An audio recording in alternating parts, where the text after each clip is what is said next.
All right, today we're going to talk about graphing linear inequalities and solving them. So the first blank that you want to fill in is on a number line, the graph of an inequality in one variable is the set of points that represents all solutions of the inequality. So in this first picture here, you see that we have the inequality written as x is less than 3. And as you see on your number line here that we have an open circle on 3. So the first thing we need to address is this open circle means that we are not including 3 in our solution set. So we are shading on this number line every possible point on the number line that could be x. So if x is less than 3, then we have shaded every number to the left of 3 because that's where on the number line the numbers are getting smaller and they're less than 3. We are not including 3 in our solution because x is strictly less than. So we have every number on this number line all the way up to, but not including 3. On the contrary to this is if we have a situation where we have a closed circle. So this inequality reads that x is greater than, and this line underneath here means greater than or equal to -1. So if we shade where x is bigger than -1. So every number or every point on this number line greater than -1, but because we have a or equals, we close the circle to say we are including the solution of -1 in for x. So -1 would satisfy the inequality here. On the first example, 3 would not satisfy the inequality here because 3 is not less than 3. So if we go to our first example, it says to write and graph an inequality. And it says the highest temperature recorded in the United States was 134 degrees Fahrenheit. Use only this fact to write the graph, write and graph an inequality that describes the temperature in the United States. So the first thing I'm going to do is I'm going to make a number line. I'm going to put the point or number 134 on the number line. And then for a reference, I like to have one number less than and one number greater than what I call a target number. So if we want to talk about the temperatures recorded in the United States, if the highest or the maximum temperature was 134, because that was a recorded temperature, we're going to close that circle because 134 is part of our solution set. And all the other temperatures that have ever been recorded in the United States are less than 134. So the inequality is going to read that x is less than or equal to 134. Okay, if we go to our next two examples, we want to write the inequality represented by the graph. So here we have an open circle, and the target value, or the number at which the inequality is circled, is -6.5, and then the variable x. Well, this is saying, remember, x is where it's shaded. X is bigger than, or it's shading bigger than all of the numbers, the -5. So our solution here is going to be that -6.5 and x. So we want to say instead, first of all, you always want to read these from the variable. Okay, so if you notice, when I say this, x is, I want to say what x is. Well, in this case, x is greater than -6.5. And I actually want to bring up the fact that when you're in elementary school, or in middle school, you're kind of lied to. I think we still have teachers that will say, you always, the arrow always points the direction at which you're shading. Well, this is a perfect counterexample of that. It's not always true. It depends on where the variable is written. When you were in, earlier math, the variable was always written on the left-hand side. So that statement was true. These two statements I have written here are written differently, but they're saying the same thing. They both say that x is greater than -6.5. Technically, as we read in English from left to right, -6.5 is less than x, and x is greater than -6.5. We're saying the same thing, but they're saying it differently. Okay, I think that that's confusing when you say -6.5 is less than x.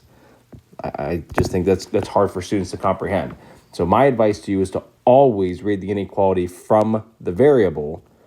That way you always know where x is, and it's easier for you to shade, and it's easier for you to read and interpret the information. So if we take a look at B, the first thing you're going to notice is the number that we're interested in is 4. And then we use the variable x. We have a closed circle, so we know we're going to have an or equals. And again, x goes where the shading is. Well, all the shading is to the left of 4, which means it's less than. So x is less than or equal to 4.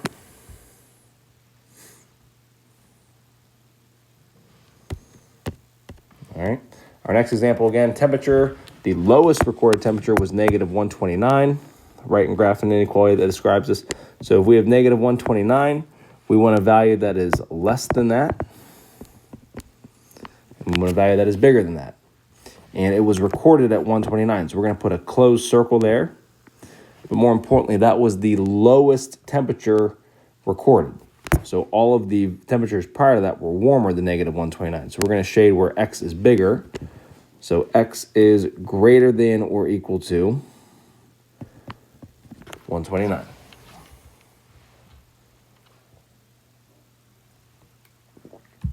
Okay. If we were in person in class, we would be doing, I would have you do these next two examples on your own. So if you want to go ahead and pause the video real fast, try these two, and then we can, you can hit play again when you're ready to check your answers. But for example number 4, the first one here, we want to say that x is less than 8. Because as you see, the shading is going to the left, which is where the numbers are getting smaller. But we have an open circle on 8, so we are not including 8 in our solution, so x is strictly less than 8. Number 3, we have a negative 2.5. And we have a closed circle, so we're going to have an or equals, and we are noticing that the shading is all going to the right. So we know that x is greater than or equal to negative 2.5.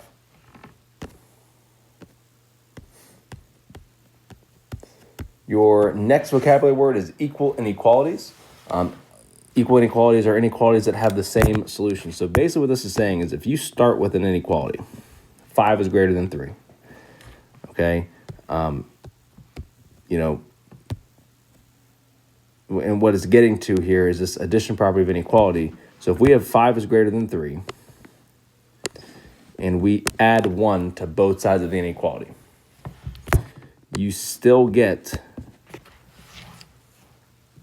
a true inequality. So it's saying that these two inequalities are equal inequalities. It's you know, oxymoronic to say that, but it is true. You know, equal inequalities is definitely contradicting itself. Okay, but the bottom line here is what this whole thing's saying is, you know, if you have an inequality where a is greater than b, if you add the same value to both sides, so if you add c to both sides, then this is also a true inequality. Okay, so why is that important? Well, because that's how you solve inequalities. So the first example here, we have to solve for x and then graph. So if we go ahead and add 5 to both sides, because again, the goal is to isolate the variable. I tell kids, you know, when you're solving it, for the most part, you can treat these like an equal sign. Okay, but then you just want to bring the inequality straight down. And when you add 5 and negative 3.5, you get 1.5. So that is our inequality. We have to graph it. 1.5. Make one bigger, one smaller.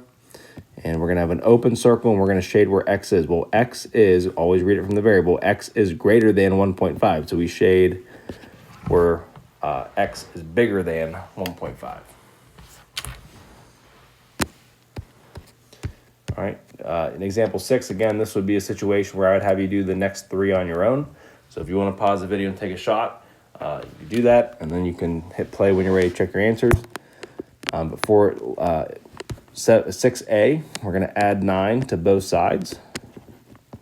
We're going to bring our inequality symbol straight down, and we're going to have 12.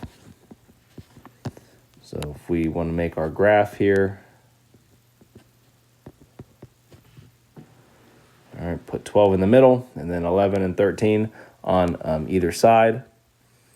And when we do that, we want to shade again where x is. Well, this inequality reads that x is less than or equal to 12. So we're going to put a closed circle on 12 because of that or equals to sign. And we're going to shade where x is. X is less than, so we're going to shade to the left. All right, for B, we're going to add 9.2 to both sides. These cancel. The inequality symbol is going to drop straight down. And that's going to leave us with 4.2 on the right-hand side. So if I make my number line, I chose 3 and 5 to go on either side of 4.2. More importantly, though, at 4.2, we're going to have an open circle because we are strictly less than. And we're going to say P is less than 4.2. So we're going to shade where P is. P is less than or to the left of 4.2. And then finally, example C. We're going to go ahead and add 1/2 to both sides because we want to get m by itself.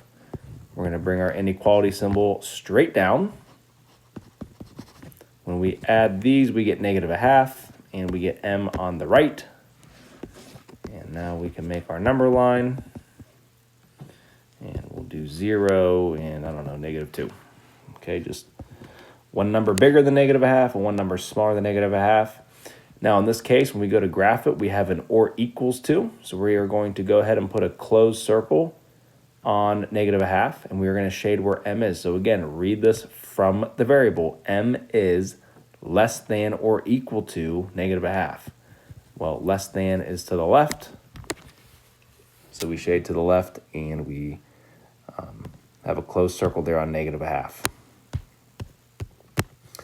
Now, the subtraction property of inequality works just like the addition one did, obviously only with subtraction. So let's pretend that we had, let's do the same thing I had before. Let's say the inequality was 5 is greater than 3. Well, if you subtract 1 from both sides, okay, which is what this is saying, you're going to subtract the same value from both sides, you're going to be left with 4 is greater than 2, which is still a true statement, okay? So for your second to last example here, example number 7, we want to go ahead and solve again and graph. So we are going to -7 from both sides.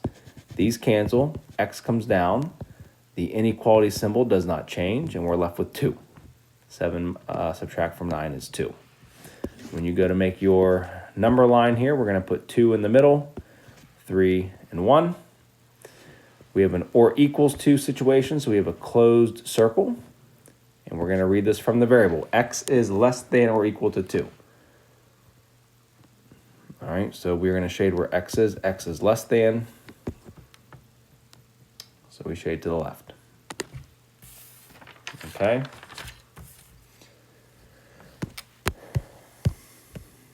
Your final example here is that you are checking baggage at an airport. Bags can weigh no more than 50 pounds. So this is the critical sentence that the Keystone loves to slip into word problems all the time. Okay, it's these context clues of inequalities. No more than 50 pounds. Okay, so that means it can be 50, but it cannot exceed 50.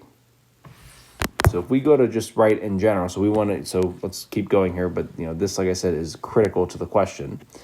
Your bag weighs 16.8 pounds. What are the possible weights in W that you can add to the bag? So let's just talk weight in general. Okay, your bag is allowed to be, we'll call the weight W, and the comparison between your weight of your bag and 50, well, I'm going to tell you this first. It's not just equal to, because it's not like if you go to the airport and your bag weighs 40 pounds, they don't charge you because it doesn't equal exactly 50. That's the difference. It doesn't have to be spot on 50. It can be 50 and be okay, but it can be a lot of other weights that are not 50.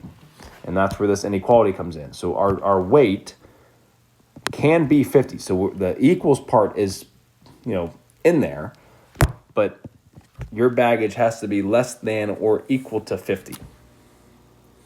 So that's how we are going to write it. We're going to say that W, which is the weight of our bag, has to be less than or equal to 50. Okay, now, the trick to this is, or the only difference, is we have already taken up 16.8 of our allotted less than 50-pound weight. So we have 16.8 plus our unknown. Whatever those two numbers add up to be, they have to be less than or equal to 50. If I want to figure out that exact amount that I have to mess around with, I'm going to subtract 16.8 from both sides. Whoops. And I'm going to get 33.2. So the most amount of weight I can add to my luggage is 33.2 pounds. If I do anything more than that, I'm going to exceed my limit of 50 pounds. All right, that is it for our notes today. We will talk here later.